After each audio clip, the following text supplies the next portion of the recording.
In chapter 1, God makes the universe, it takes 7 days. In chapter 2, he makes it again in a contradictory way. By chapter 3, he's made Adam, so here he makes Eve, then he kicks them out of Eden because they're covered in leaves.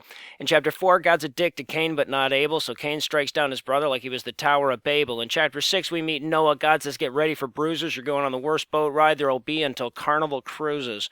Noah praises God for this unspeakable act, but glancing at his cock's an unforgivable act. Then we spend an entire fucking chapter or two learning ad nauseum who begat who. By chapter 12, we meet Abraham, who uproots his life, takes his shit to Egypt, and starts pimping his wife. He fucks a slave, she has a kid, and they exile that one, but then at 99, Sarah bears him a legitimate son. Abraham tells God there's at least 10 in Sodom with class, so he sends a couple angels, they try to fuck in the ass, and when you try to ass rape angels, whatever comes is your fault, whether your town's burned down by brimstone or you're turned into salt.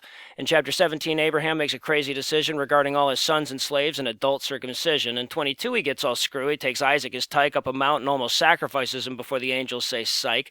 Later, Isaac beats Rebekah, they have Jake and Esau. The big brother's got the muscle but the brains of a cow, so Jacob tricks him out of his birthright for a warm bowl of soup, and his old nearsighted daddy's just as easy to dupe. Jacob takes 2 wives, fucks both of them and their maids. I swear a chapter's dedicated to Jake getting laid. In 34, a dirty whore, no, that's Dinah, Jake's daughter. They demand the Hivites' foreskins before commencing the slaughter. Jake has a dozen sons in all, but he likes Joseph the best, so his bros conspire against him and they steal his vest. They sell him as a slave and tell daddy he's dead. He winds up a prisoner of the Pharaoh for not performing in bed. Here he goes all psychic, starts interpreting dreams. It'll take a couple years, but at last he's redeemed. He stores up food for famine and he gets filthy rich. So his bros come needing munchies and he makes them his bitch.